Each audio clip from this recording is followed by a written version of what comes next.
2, 3, cric, crac. Aujourd'hui, je voulais vous parler d'Adèle.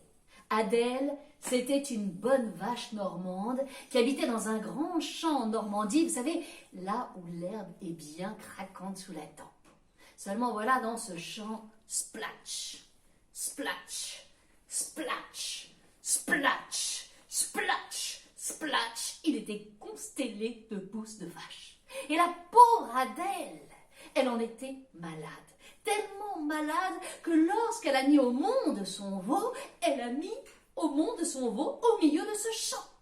Et voilà qu'elle en était tellement malade que elle n'avait pas de lait à donner à son veau.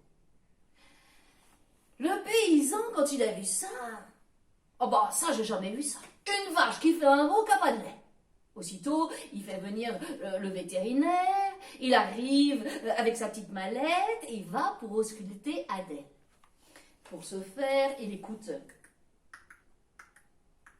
son cœur, tout va bien. Il lui fait les réflexes du genou, tout va bien. Il lui dit « Adèle, ouvre la bouche !» Et Adèle fait « Meuh !»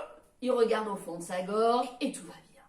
Alors le vétérinaire se tourne vers le paysan et dit « Écoutez monsieur, je suis vraiment désolé pour vous, mais je ne peux pas faire grand-chose, car voyez-vous, votre vache fait ce que nous appelons aujourd'hui de la rétention lactée, et c'est d'ordre psychologique. » Le paysan, il comprend pas bien, il dit qu'est-ce que ça veut dire ça, d'ordre psychologique?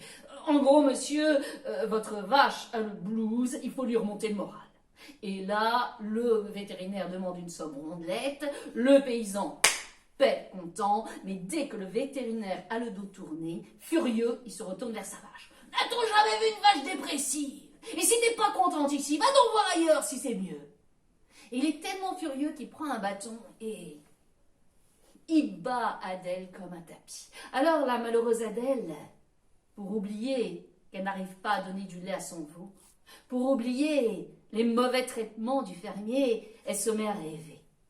Et dans ce champ, justement, il y a là un train qui passe 2 fois par jour. Et ce soir-là, quand elle le voit passer, ça lui donne une idée. Elle se retourne vers son veau et lui dit « Écoute-moi chérie, demain on s'en va, tiens-toi prêt. » D'accord, maman. La nuit se passe, Adèle se réveille le matin et en entend. Attention mon chéri, on y va. Et ils cavalent, ils arrivent près du train. Attention, on saute. Et voilà que la vache et son veau se retrouvent sur le toit du train, les 4 fers en l'air. Pendant ce temps-là, le train. 1 heure s'écoule. Au bout d'1 heure, on voit les lumières de la ville au loin, et là, Adèle entend au-dessus de sa tête un bruit insupportable. Elle lève les yeux et elle voit un avion en train d'atterrir. Attention mon chéri, on descend! À la 1, à la 2, à la 3, roulez boulet dans le fossé, et elle se retrouve sur une piste d'atterrissage. Regarde mon chéri, il y a un avion là-bas, on y va. Elle cavale, arrive près de l'avion. Là, il y a un tapis où il y a les valises. Attention mon chéri, on se met sur le tapis.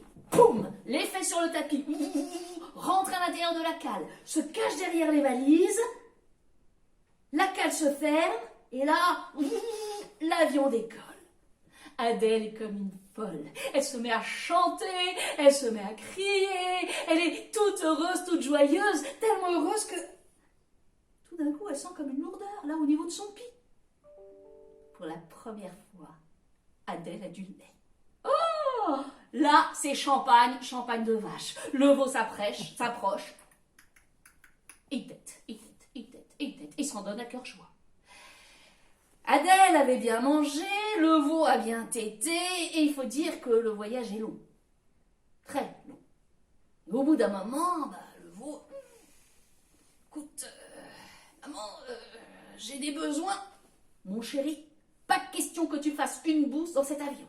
Alors, le veau se retient. Puis Adèle, à son tour, commence... Elle se retient. Et le voyage est long. Très long. Ils se retiennent tous les deux et enfin, l'avion atterrit. Les valises sortent, il n'y a plus rien dans la cale à bagages. Un homme rentre et... Quand il voit Adèle et le veau, il ressort en courant. Il revient 2 minutes plus tard avec un tapis rouge. C'est qu'Adèle, sans le savoir, avait bien choisi sa destination. Ils étaient arrivés en Inde. Et en Inde, les vaches sont sacrées. Et voilà qu'on déploie le tapis rouge devant Adèle et son veau, et tous les deux, pape fiers, popom, popom, popom, ils descendent, popom, popom. Il y a une foule bariolée autour d'eux qui les acclame, popom, popom, popom, oui mais voilà, on peut mal au ventre. Et là, au bout d'un moment, Adèle, elle n'en peut plus, et splatch sur le tapis rouge. Oh, elle est rouge de honte. Et le veau, quand il voit que sa mère se lâche, splatch encore plus rouge de honte. C'est à ce moment-là qu'Adèle voit deux femmes se précipiter, se disputer, et il y en a une qui ramasse les deux bouses de vache et les met dans son panier. « Mon chéri, ne regarde pas, c'est sale !» Et puis la femme s'en va, et là Adèle est surprise. « Écoute mon chéri, on va la suivre, on va voir ce qu'elle fait avec notre bouse. » Et comme elles sont sacrées, les vaches, Adèle se ferait un passage sans problème, suit la femme arrive dans sa maison, elle prend la bouse, elle l'étale sur un muret pour la faire sécher, puis avec un petit peu de bouse et un bâton, elle fait un cercle sur le sol, des rayons, elle fait un soleil. « Oh mon chéri, c'est répugnant, baisse les yeux !» Oui, mais en Inde, comme les vaches sont sacrées, les hommes et les vaches se comprennent. Et la femme comprend les propos d'Adèle et elle lui dit « Ah, je vois que vous êtes étrangère, car voyez-vous, chez nous, votre bouse est un véritable trésor. Avec votre bouse, on en fait du combustible, on peut faire chauffer nos plats, on peut isoler nos maisons, on peut chauffer nos maisons. » La mâchoire d'Adèle se décroche. Derrière elle, le veau, il est plié en quatre de rire. Tu vois, maman, toi qui disais, le caca c'est sale, le caca c'est sale, le caca c'est sale. Bon, ça va, hein, ça va, tais-toi. On va aller voir nos cousines, on va voir tout cela, c'est bien vrai. Adèle va voir ses cousines hindoues et en effet, on lui raconte que là-bas en Inde, pour isoler les maisons, on met de la bouse, que en effet, on fait cuire les aliments avec le combustible, la bouse qu'on transforme en combustible. Elle découvre tout ça. Oui, mais en Inde, peut-être que les vaches sont sacrées, mais elles n'ont que la peau sur les os. Et au bout d'un moment, Adèle se rappelle de ces champs, vous savez, là-bas en Normandie, où l'herbe est si croquante sous la dent. Alors au bout d'un moment, elle n'y tient plus. Elle se tourne vers son veau et lui dit « Écoute mon chéri, on rentre. » Direction l'aéroport. Cette fois, première classe. Et puis, champagne et du vrai. Oui, l'avion décolle.